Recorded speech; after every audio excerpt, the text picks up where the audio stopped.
Assalamu alaikum wa salatu wassalam ala rasulillah. Hello everyone, hope you're having an amazing day and welcome to Voices from Gaza. Today's episode of the Muhammad Talks podcast, the first episode, needs to be dedicated to the most important cause there is and there has ever been since 1948, Gaza. Well, welcome to this first episode of the podcast. I'm your host, Muhammad Yunus Habil, aka Muhammad Talks. You already know me, but if not, pleasure to meet you. Today, I'm bringing you stories of resilience, ideas, and impactful truths about the history, the continuing development, and the past, more so the origins of Palestine, Gaza, and this entire blob that's been stained by many lies. Today, we'll explore life in Gaza and hear stories of incredible strength and resilience. The first segment is about historical context. To understand the present, we must first look at the past. And to say that the past is not enough is a foolish idea and a fool's word. So don't take anyone's word for it. Look into the past, and if you do your research correctly, you'll understand that Palestine has its owners, had its owners, and will always has its owners. Palestinians. The Arabs and Muslims that used to live for thousands of years, long before Zionism and the Israeli occupation even existed. This historical context is stained by many lies, such as no one existed before them. It is the Holy Land. It is promised. Now, an easy way to understand this and to look at this is anyone can have a book with its words and set that as a religion and come and identify, and you go to a said country, right? Any specific one, select it and tell them, yeah, it's written right here that I deserve that space right there. So could you just move out? Because it's my house now. That's the argument, and that's as stupid as it gets. Gaza has faced numerous wars, blockades, and a lot of things that you can't really just fit into one video. In fact, there's thousands of hours, I think even hundreds of hours, around the documentation of what the occupation has done to the prisoners, to the children, to the women, and to the men, to the civilians, targeting them for absolutely and utterly no reason with snipers, rocket launchers, bombs, hitting them, sniping children, and being happy about it. There are hundreds, thousands, millions of people who have seen those videos, and that's why there are people who are coming to their senses. That's why you see many people protesting for the truth.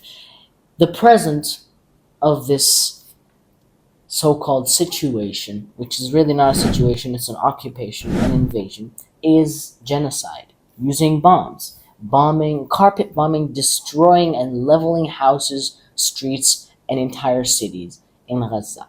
And there's just one small thing. Not a single occupation has ever been able to get rid of a rebellion, revolution, call it whatever you want, but the actual owners, if they haven't gone through a genocide. If they don't kill them all, they're not going to win. And they won't kill them all, inshallah. A perfect example of this is our liberation, our independence, Algeria. They had the 8th of May, 1945. They had people burying themselves, digging their own graves, and then throwing them into them as they were alive.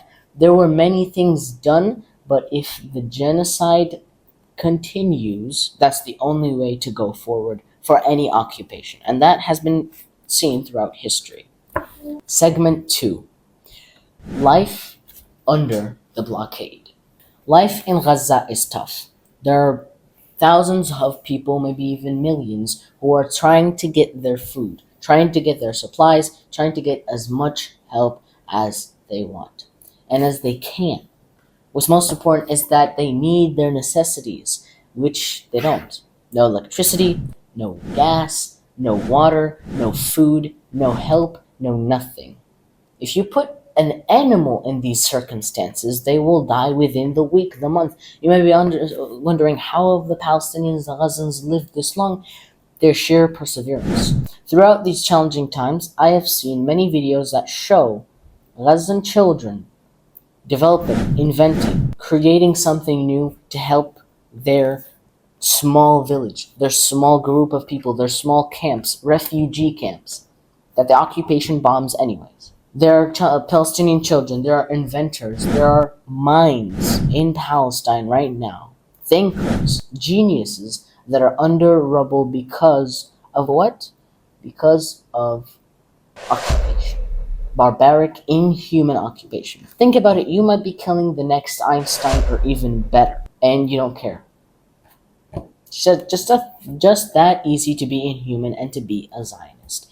Now, life in Gaza is tough, but the Gazans always have a way of bringing it around. They still have their food, they still keep their water, and they find different ways to get what they need and what they want. Now, you see, this is all not harming the so called occupation, yet they still put out their anger towards innocent civilians. That's why you're seeing protests with thousands of people, hundreds of people, millions of people across the globe, if not billions, protesting for not just a ceasefire, for stopping the entire occupation. And being realistic, you can't argue with a barbaric. But if you fight fire with fire, it becomes more fire. There are many sides to this argument. We're not here to discuss it completely because I don't have anyone who's a professional with me. But give me your ideas in the comments below and we can maybe discuss there or in the DMs. The third segment is stories of resilience. This is a story that I studied personally, being in 4th grade middle school last year, in the English books. There was this girl called Yara Judah who wrote online and on the papers to tell people about not just the story, the novel of Gaza. Because the way she describes everything make it seem so fictional. The horror, the fear, the gruesomeness of the deaths, everything seems like it's coming out of either a horror movie or one of those far-fetched documentaries taken from a real life scenario. But they just add everything to make the suspense.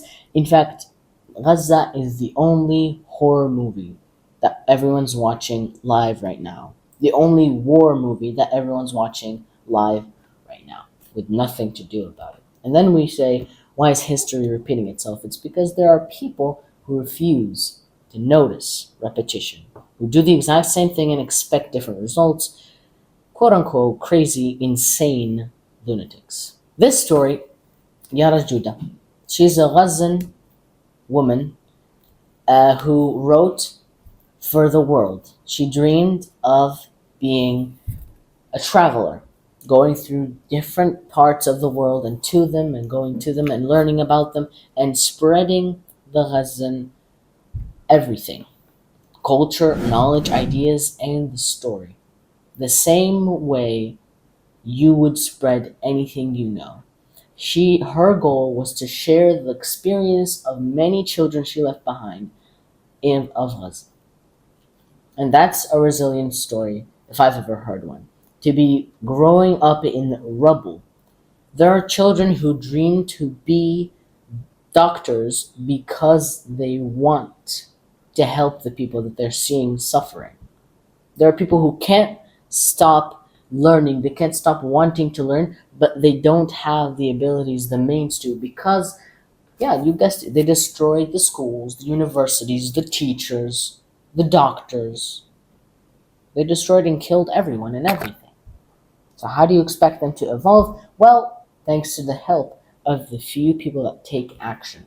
By either donating, or helping them, or teaching them, or learning from them. Yes, you can just learn from the Ghazans.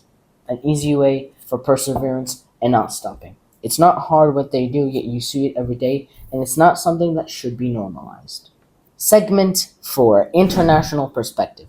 Now this has its different sides. I don't talk about politics, but this is politics. This is a political take on different parties and what they think about the Gaza and Israeli war.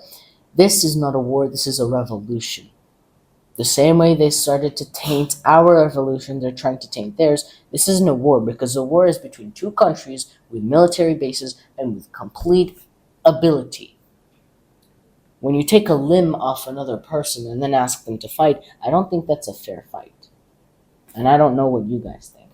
And a lot of people are saying, well then, What is this? It is simply a revolution, a way to take back what you lost, a way to take back what is yours.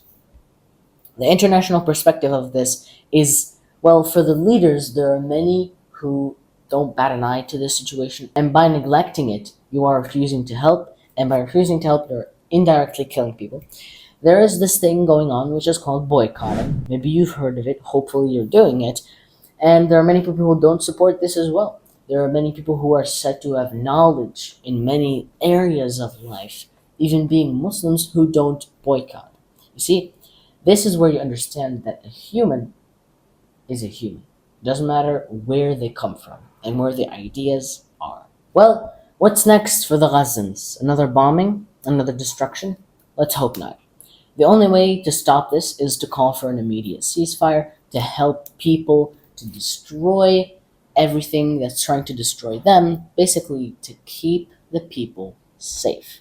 There are many people who are trying to go for peace in a two-state solution. I don't see why you would need two Palestines. One would be enough.